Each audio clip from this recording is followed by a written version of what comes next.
Hi, this is gonna be a March favorites video. I have a couple new favorites and a couple revisited favorites. First favorite is this Josie Maran 100% pure argan oil. I have this little bottle. It's only ½ ounce, and I got this originally for under eye because my under eyes had been really dry, but I ended up using for the entire face. I use it at night. It has anti-inflammatory properties, so it helps calm down the redness from acne or blemishes.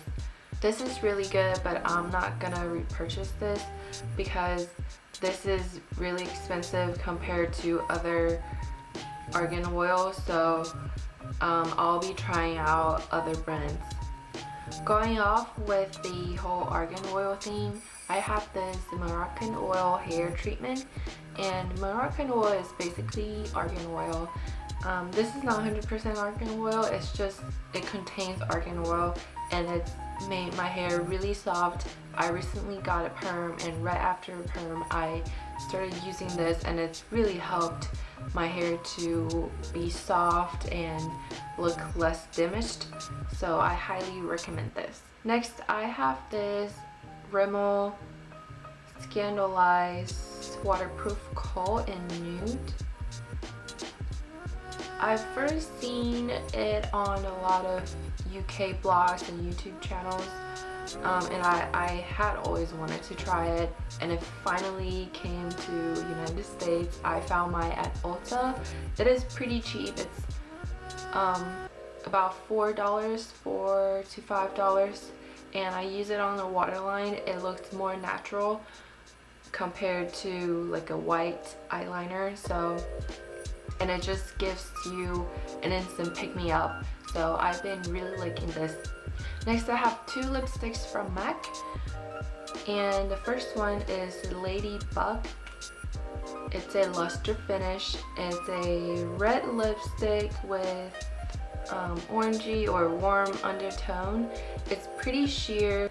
It's really easy to wear, and it doesn't look overly opaque or creamy, but you can put on more layers to build it up to a more opaque coverage.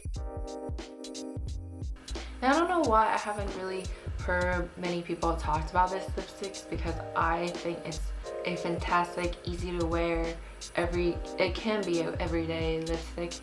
If you're not so sure about red lipsticks, I would say this is a good place to start. Next, I have Sea Sheer, and this is also a lustering finish. It's a orangey color with some red/pink undertone, and it's, I wouldn't call it coral because it's more orangey than coral, but it is also really easy to wear. It's sheer. Again, you can build it up with more layers. Next, I have a few items that I already reviewed on my blog, so I'm not going to go in depth into those items. I have here the Soap & Glory hand food, and I purchased this in a set with a simple shower gel and this body butter. I have to be honest, I mainly purchased these for the scent. It's really less about how moisturizing they are. I already have full reviews on these. I'll just link them down below. And I have this Rosebud salve. This really helps with my chapped lips, so it's a really good lip balm. And this is a sample of the YSL Shocking Mascara. I got this at Sephora with a 100-point perk. This is a really nice mascara. It lengthens, it volumizes, and it smells really good. But I wouldn't be purchasing the full size just because it is $30. But if I ever want to splurge on a high-end mascara, this will probably be the one that I go for. Next, I have this nail polish from Nubar, and it is the Black Polka Dot nail polish. It is a clear polish with some large and some small black specks. I got this to mix it with other polishes. It is a very versatile nail polish. It is really hard to see in the video, but I will link the review so that you can see it in pictures. Here I have a new foundation from MAC. It is the Mineralize Moisture Foundation. I have a full review video on this.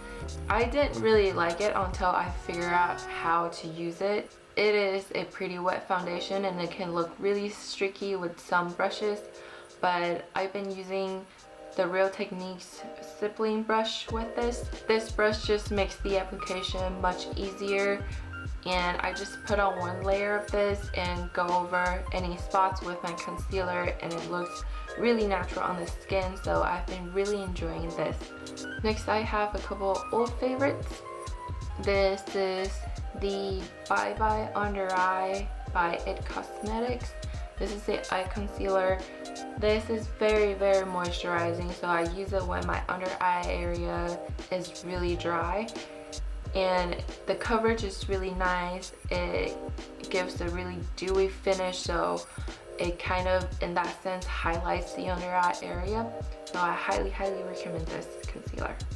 And on the days where my under eyes are okay, I use this MAC Pro Longwear Concealer in NC20. This is a very pigmented concealer. You only need a tiny bit. Even though this is not as moisturizing as this concealer, it's not overly drying either. I also use this on my blemishes. It has a pretty full coverage. It has really good lasting power. Once it dries, it will stay on until you take your makeup off. The only bad thing, which a lot of people have been complaining about, is the pump. It just pumps out too much because you really only need a little bit, and you can't really control how much you pump out with this specific pump. So what I do is I will pump it into a little container. So those are my March favorites. Thanks for watching. Bye.